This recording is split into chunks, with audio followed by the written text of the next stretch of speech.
سید ارشد مدنی دامت برکاتہم العالیہ ہیں۔ میں حضرت والا سے انتہائی ادب کے ساتھ درخواست کرتا ہوں کہ لاکھوں کا یہ مجمع آپ کے خطاب کو سننے کے لیے یہاں حاضر ہے۔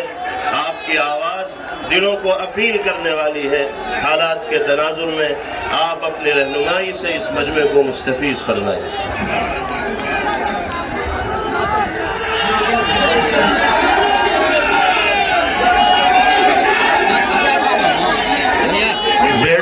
بیٹھ جائیے، سکون کا ماحول بنائے رکھیے، اطمینان اور سکون کا ماحول بنائے رکھیے۔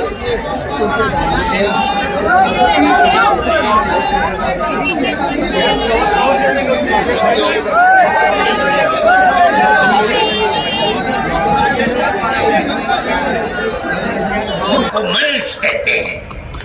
سوال یہ پیدا ہوتا ہے، میں نے بڑے بڑے دھرم گروؤں سے پوچھا، جب کوئی نہیں تھا، نہ شری رام تھے، نہ برہما تھے، نہ شیو تھے، جب کوئی نہیں تھا تو سوال پیدا ہوتا ہے کہ منو پوجتے کس کو تھے؟ کوئی کہتا ہے کہ شیو کو پوجتے تھے، لیکن ان کے پاس علم نہیں ہے۔ بہت کم لوگ یہ بتاتے ہیں کہ منو کچھ نہیں تھا دنیا میں، وہ اوم کو پوجتے تھے۔ میں نے کہا اوم کون ہے؟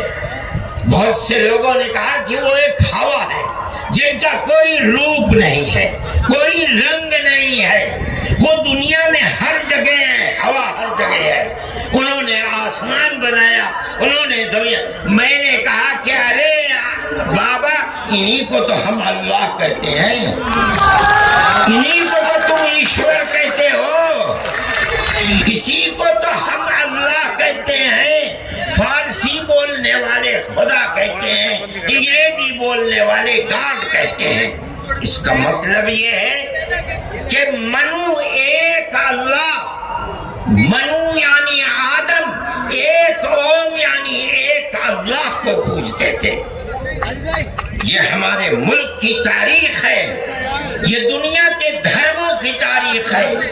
کوئی ثابت نہیں کر سکتا کہ اوم یعنی آدم اللہ کو چھوڑ کر جس اللہ نے اپنے ہمارے عقیدے کے مطابق ان کو تو ان کے پتلے کو پہلے دھرتی کو پیدا کیا، دھرتی میں مٹی پیدا کی، اور جتنے رنگ اور جتنی طرح کی مٹی تھی سب مٹی میں سے تھوڑا تھوڑا لے کر اللہ نے یعنی اوم نے اپنے ہاتھ سے آدم یعنی منو کے پتلے کو بنایا۔ اسی لیے حدیث میں آتا ہے کہ جتنی طرح کی جتنے رنگ کی مٹی تھی، آدمی آدم کی اولاد، منو کی اولاد، منش کی اولاد اتنے ہی طرح اتنے ہی رنگ کی بنی۔ کوئی مٹی سخت ہے، آدمی کے دل کے اندر سختی ہے، کوئی مٹی نرم ہے۔ جیسی مٹی تھی ویسا ہی اثر آدم یعنی منو کی اولاد کے اندر پایا جاتا ہے۔ یہ ہمارے اس دھرم کی خصوصیت ہے۔ اس کا مطلب ہے کہ سب سے پہلے لا الہ الا اللہ کی آواز ہندوستان کی دھرتی پر اتری ہے، یہاں سے پیدا ہوئی ہے۔ سب سے پہلے منو نے اوم کی عبادت کی ہے۔ اوم ایک ہے، اللہ ہے، ایک ہے، اس کا کوئی شریک نہیں ہے۔ پھر یہ چیز چلتی رہی۔ یہ آدم اور اوم کا یہی عقیدہ تھا، ان سے غلطی ہو گئی۔ ہمارا قرآن کہتا ہے وہ پریشان تھے کہ میں اپنے اللہ سے یعنی اوم سے، منو سے جو غلطی ہوئی ہے اپنے اوم اور اپنے اللہ سے معاف کیسے کراؤں؟ قرآن کہتا ہے اللہ نے ان کے دل کے اندر ڈالا، فَتَلَقَّى آدَمُ مِن رَبِّهِ كَلِمَاتٍ فَتَابَ عَلَيْهِ۔ وہ بات کیا تھی؟ قرآن کہتا ہے ربنا ظلمنا انفسنا وَإِن لَمْ تَغْفِرْ لَنَا وَتَرْحَمْنَا لَنَكُونَنَّ مِنَ الْخَاسِرِينَ۔ اے میرے اور میری پتنی ہموتی کے مالک پالنہار، ہم سے غلطی ہو گئی، ہم نے اپنے اوپر ظلم کر لیا۔ اے اوم، اے اللہ، اگر تو نے معاف نہیں کیا تو ہم بڑے ٹوٹے میں رہ جائیں گے۔ اس کا مطلب ہے کہ وہ ایک اوم، ایک اللہ کی عبادت کرتے تھے۔ یہ اس دھرتی کی تاریخ ہے۔ نہ اس وقت شیو تھے، نہ رام تھے، نہ برہما تھے، کوئی نہیں تھا، تنہا آدم اور منو تھے۔ وہ جانتے تھے کہ ان کا پالنہار کون ہے، وہ ان کی عبادت کرتے تھے۔ پھر اس کے بعد ان کی اولاد چل پڑی اسی دھرتی کے اوپر، انہوں نے چراغ ایک اوم یعنی ایک اللہ کی عبادت کا اس بھارت کی دھرتی پر دنیا میں سب سے پہلے جلایا تھا۔ یہاں لگوا دو نا۔ کچھ دنوں کے بعد وہ چلے گئے دنیا سے، اپنی اولاد کو یہ سبق دے کر گئے۔ ان کی اولاد جانتی تھی کہ پالنہار کون ہے۔ قرآن کے اندر دو بھائیوں کا ذکر آتا ہے، آدم کی اولاد، ایک دوسرے میں لڑائی ہو گئی۔ ایک نے کہا لاقتلنک، کہیں کو بھی نہیں کرتا، میں تجھے جان سے مار کر ہی دم لوں گا۔ یہ دنیا کے اندر ہمارے آقا حضرت محمد صلی اللہ علیہ وسلم فرماتے یہ دنیا میں سب سے پہلا قتل ہے۔ دوسرے بھائی نے کیا کہا، لئن بسطت الی یدک لتقتلنی ما انا بباسط یدی الیک لیقتلک۔ اے بھائی، اگر تو مجھے قتل کرے گا، ہاتھ بڑھائے گا، میں تو تجھے قتل کرنے کے لیے ہاتھ نہیں اٹھاؤں گا۔ کیوں؟ انی اخاف اللہ رب العالمین، میں اس اللہ سے، اس اوم سے جو سارے جہان کا پالنہار ہے، مجھے تو ڈر لگتا ہے۔ یہ کس نے بتایا کہ اللہ ہے اوم اور وہ ساری جہان کا پالنہار؟ یہ وہی ہے جو باپ نے بتایا تھا، منو نے بتایا تھا، آدم نے سکھلایا تھا۔ آدم اس دنیا سے چلے گئے، 10 20 25 50 100 پیڑھیوں کے بعد اولاد بھول گئی سبق، دائیں بائیں ہونے اللہ نے دوسرا نبی بھیج دیا۔ کس کو؟ حضرت شیس کو بھیجا۔ دنیا کہتی ہے کہ ان کی قبر اجودھیا کے اندر موجود ہے۔ انہوں نے چراغ جلایا، اپنا کوئی چراغ نہیں، وہی چراغ جو باپ نے جلایا تھا۔ کیا؟ اللہ ایک ہے، اوم ایک ہے، اس کے سوا کسی کی عبادت نہیں۔ وہ بھی چلے گئے دنیا سے 10 20 25 50 پیڑھیوں کے بعد، وہ بھی دائیں بائیں ہوئے۔ اللہ نے تیسرا نبی بھیج دیا حضرت ادریس کو۔ انہوں نے کیا بتایا؟ اپنا کوئی چراغ نہیں، دین کا وہی چراغ ہے جو آدم نے اس دھرتی کے اوپر جلایا تھا۔ کیا؟ اللہ ایک ہے، کوئی اس کا شریک نہیں۔ کچھ دنوں کے بعد وہ بھی ختم ہو گئے۔ پھر چلتے چلتے پھر اولاد دائیں بائیں ہونے لگی۔ اللہ نے چوتھا نبی بھیج دیا۔ وہ کون؟ حضرت نوح۔ اس کو یہاں کے ہمارے برادران وطن کہتے ہیں، جو پڑھے لکھے لوگ ہیں، وہ کہتے ہیں دوتو نبی، دوتی منو، دوسرے منو۔ کیا مطلب؟ انہوں نے 950 سال وہی چراغ جلایا جو پردادا نے جلایا تھا، منو نے اس دھرتی کے اندر جلایا تھا، مگر لوگوں نے مانا نہیں، بد دعا کی انہوں نے۔ ساری دنیا میں طوفان آیا اور ساری دنیا ڈوب کر مر گئی۔ بس ان کے 3 بیٹے جو ان کے ساتھ کشتی میں تھے اور کچھ عورتیں تھیں وہ رہیں۔ اس کے بعد پھر ان سے نسل چلی۔ ان کا پیغام کیا تھا؟ قرآن کہتا ہے وَلَقَدْ أَرْسَلْنَا نُوحًا إِلَىٰ قَوْمِهِ فَقَالَ يَا قَوْمِ اعْبُدُوا اللَّهَ مَا لَكُم مِّنْ إِلَٰهٍ غَيْرُهُ۔ اے میری قوم، ایک اللہ یعنی ایک اوم کی عبادت کرو، اس کے سوا کوئی اوم نہیں ہے۔ یہ چراغ کیسا ہے؟ نوح کا اپنا جلایا ہوا؟ نہیں، بھارت کی دھرتی پر جو چراغ جلاتا تھا اسی چراغ کو ہر نبی جلا رہا ہے۔ یہ ہندوستان کی خصوصیت ہے۔ پھر اس کے بعد نبیوں کا سلسلہ شروع ہو گیا۔ جس طرح نوح کو بھیجا، قرآن کہتا ہے وَإِلَىٰ عَادٍ أَخَاهُمْ هُودًا، ہم نے قوم عاد کی ہدایت کے لیے نبی بھیجے ہود کو۔ انہوں نے کیا پیغام دیا؟ یا قوم اعبدوا اللہ ما لکم من الہ، اے میری قوم ایک اللہ کی عبادت کرو، اس کے سوا کوئی معبود نہیں ہے۔ کون اللہ؟ وہی اوم جس سب سے پہلے جس کی عبادت اس دھرتی کے اندر کی ہے۔ پھر اس کے بعد قرآن کہتا ہے وَإِلَىٰ ثَمُودَ أَخَاهُمْ صَالِحًا قَالَ يَا قَوْمِ اعْبُدُوا اللَّهَ مَا لَكُم مِّنْ إِلَٰهٍ غَيْرُهُ، ایک لفظ کا بھی فرق نہیں۔ پھر قرآن کہتا ہے وَإِلَىٰ مَدْيَنَ أَخَاهُمْ شُعَيْبًا قَالَ يَا قَوْمِ اعْبُدُوا اللَّهَ مَا لَكُم، ہر ایک یہی کہ یہاں تک کہ میں تفصیل سے بچنا چاہتا ہوں، آتے آتے ہم بھی اسی طرح برباد تھے۔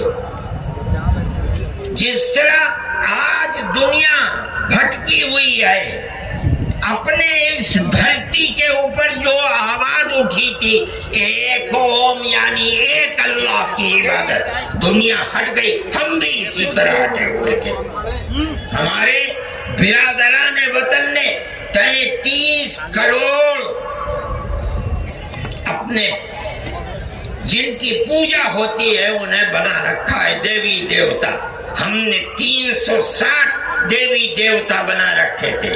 روزانہ صبح کو اٹھ کر ہم ان کی عبادت کیا کرتے۔ ہم راستے سے بھٹکے ہوئے تھے، منو کے راستے سے بھٹکے ہوئے تھے۔ اللہ نے ایک یتیم کو پیدا کیا جس کا باپ جا چکا تھا، اس کو گود میں لیا اس کے دادا نے۔ 8 سال کے تھے، دادا بھی چلا گیا۔ دادا نے ہاتھ پکڑ کر کے اپنے بڑے بیٹے کے ہاتھ میں دیا، بکریوں کو چراتا تھا۔ لیکن عرب کے لوگ پڑوسیوں کے اوپر ظلم کرتے تھے، اس کا ویوہار بہت اچھا تھا۔ رشتہ داروں کے مال کو لوٹتے تھے، رشتہ داریوں کو توڑتے تھے، وہ جوڑتا تھا، غریبوں کی مدد کرتا تھا، ان کے بوجھ کو اپنے سر پر لیتا تھا، سچ بولتا تھا، جھوٹ نہیں بولتا تھا، کسی کی امانت کے اوپر دست درازی نہیں کرتا تھا۔ جب وہ 40 سال کا ہوا تو اس نے وہی چراغ جو بھارت کی دھرتی پر چلا تھا اس کو عرب میں چلایا۔ کوئی نیا چراغ نہیں ہے، اس کو سمجھو کیا ایک دین کا چراغ۔ دین عقیدے کو کہتے ہیں۔ کیا مطلب؟ ایک اوم ایک اللہ کی عبادت ہوگی، اس کے سوا کسی کی عبادت نہیں ہوگی۔ منیب غامدی کہتے ہیں کہ میں بازار میں تھا، میں نے دیکھا کہ ساری دنیا خرید و فروخت کر رہی ہے، ایک آدمی ہے جو یہ کہتا چلتا ہے یا ایھا الناس وحدوا اللہ تفلحوا، اے لوگو ایک اللہ ایک اوم کی عبادت کرو سفل ہو جاؤ گے۔ میں نے دیکھا کہ اس ماحول میں کوئی مٹھی لیتا ہے، اٹھاتا ہے اور مٹی اس کے اوپر ڈال دیتا ہے، وہ دیکھتا بھی نہیں کسی کو۔ میں نے دیکھا کوئی تھوک دیتا ہے، وہ صاف کر لیتا ہے، کچھ نہیں کہتا کسی سے۔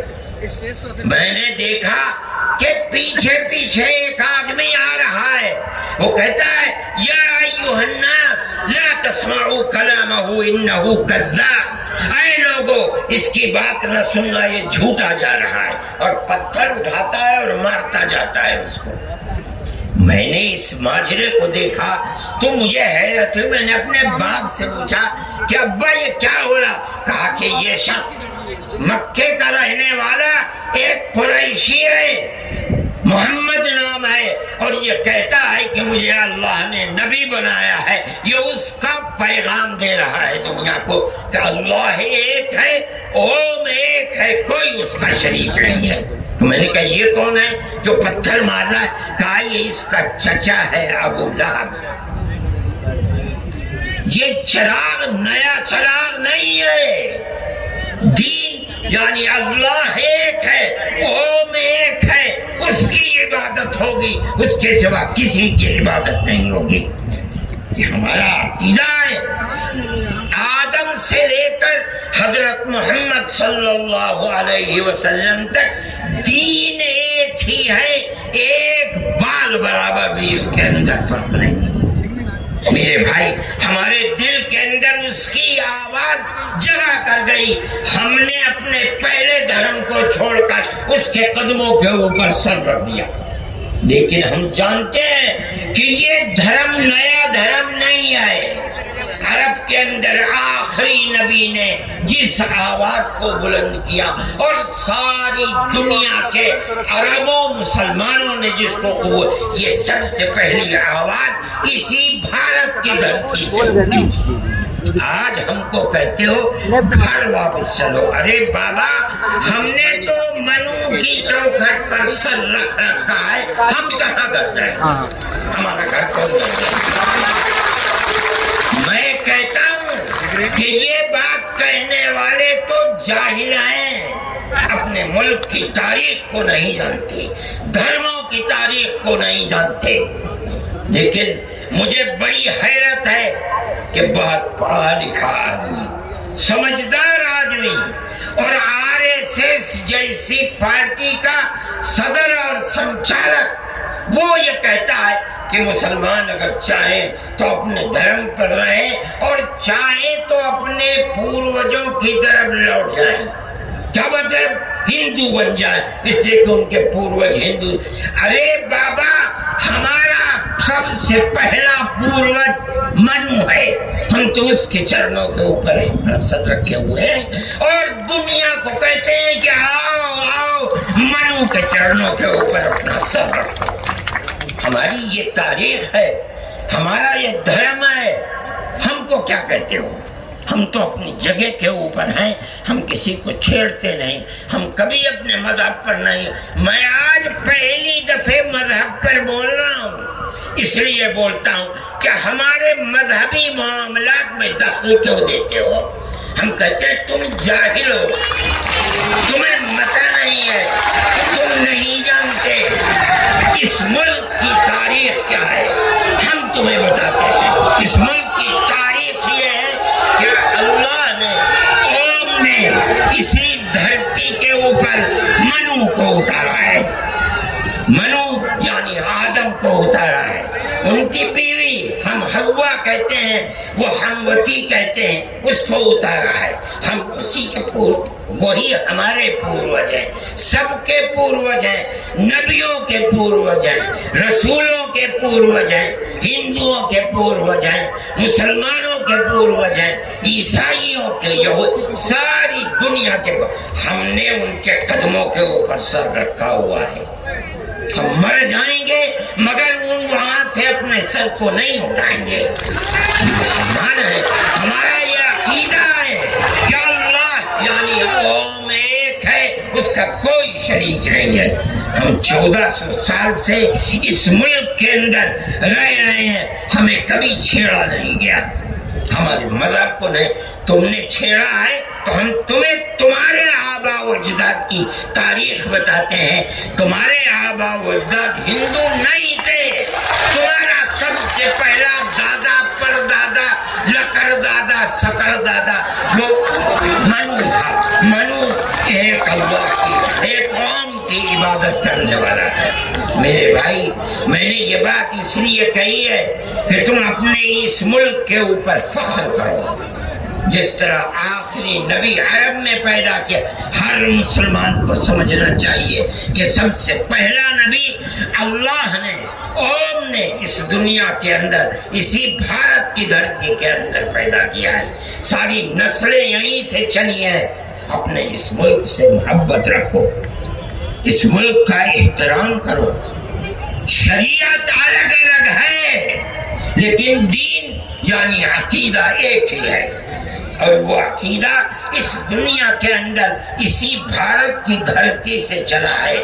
لوگ راستے سے بھٹک گئے، وہ دوسروں کی عبادت کرنے لگے، ہم نہیں بھٹکے، بھٹک گئے تھے۔ یہ اوپر والے کا کرم ہے کہ اس نے پھر ہمیں وہیں پہنچا دیا جہاں ہمارے جد امجد منو تھے، جس کا راستہ ہمیں بتایا حضرت محمد صلی اللہ علیہ وسلم نے۔ اس لیے لا الہ الا اللہ محمد رسول اللہ، یہی ہمارا عقیدہ ہے، ہم اس کے اوپر قائم ہیں۔ میں اپنی بات کو ختم کرتا ہوں۔ میں فرقہ پرستی کا مخالف ہوں، اور میں سمجھتا ہوں کہ اس ملک اور اس دھرتی پر رہنے والا، صحیح دماغ رکھنے والا فرقہ پرستی کا مخالف ہوگا۔ فرقہ پرستی کے ساتھ ملک میں نہ امن و امان رہ سکتا ہے، اور نہ اس ملک کے اندر چین و سکون کسی کو میسر ہو سکتا ہے۔ ہمیں اور آپ کو ایک دوسرے کا ہاتھ پکڑ کر چلنا چاہیے۔ آپ جہاں بھی ہوں، اپنے گھر میں ہیں، اپنے محلے میں ہیں تب، اپنے گاؤں میں ہیں تب، اپنے شہر میں ہیں تب، بازار میں اپنی دکان پر ہیں تب، اور اگر جنگل میں اپنے کھیت کے اوپر ہیں تب، ہر جگہ آپ کو پیار و محبت کا پیغام دینا چاہیے، قطع نظر اس کے کہ آپ کے پڑوس میں، آپ کی دکان کے پڑوس میں، آپ کے کھیت کے پڑوس میں کون ہے، اس کا مذہب کیا ہے، اس سے کوئی سروکار نہیں۔ یہ ہمارا دین ہے، ہمارے آقا حضرت محمد صلی اللہ علیہ وسلم کا بتایا ہوا طریقہ ہے۔ کسی انسان کے ساتھ ظلم و زیادتی کرنا، پیار و محبت کے بجائے دشمنی کرنا، اس کا مطلب ہے کہ وہ رسول اللہ کی زندگی اور ان کی تعلیمات سے ناواقف ہے۔ میں مولانا محمود صاحب کا اور آپ سب حضرات کا شکر گزار ہوں۔ موجودہ ملک کی صورتحال جس کا میں نے ذکر کیا، یہ تکلیف دہ صورتحال ہے۔ حکومتوں کا فرض ہے کہ وہ اس جنجال اور اس دلدل سے ملک کو نکالیں، اور اگر خدا نہ خواستہ ان کا ذہن تبدیل نہیں ہوا اور وہ اپنے اقتدار کی بنیاد پر آپس میں نفرت کے بیج کو مٹا نہیں سکے تو اس ملک کے مستقبل کے خیر نہیں ہے۔ میں ہی نہیں کہہ رہا ہوں، مجھ سے پہلے جو دھرم گرو کہہ چکے وہ بھی یہی کہہ کر کے اٹھے ہیں۔ سمجھنا چاہیے، اور اپنی زندگی کو میں آپ سب سے کہتا ہوں، اپنے مذہب کی تعلیمات کو سمجھ کر، رسول اللہ صلی اللہ علیہ وسلم کی تعلیم کو جان کر پیار و محبت کی فضا کو قائم کرنا چاہیے، ورنہ تمہارے مستقبل کی خیر نہیں ہے۔ اللہ ہمارے ملک کے اندر امن و امان کو قائم رکھے۔ ہماری وہ پرانی تاریخ جس میں ہم پیار و محبت کے ساتھ 1400 سال سے رہتے چلے آئے ہیں، اللہ ہماری اس پرانی تاریخ کو زندہ و جاوید فرمائے، اور فرقہ پرست ذہنیت جس فرقہ پرستی اور نفرت کا بیج بو رہی ہے، اللہ انہیں خائب و خاسر فرمائے، اور ملک میں امن و امان قائم فرمائے۔ وآخر دعوانا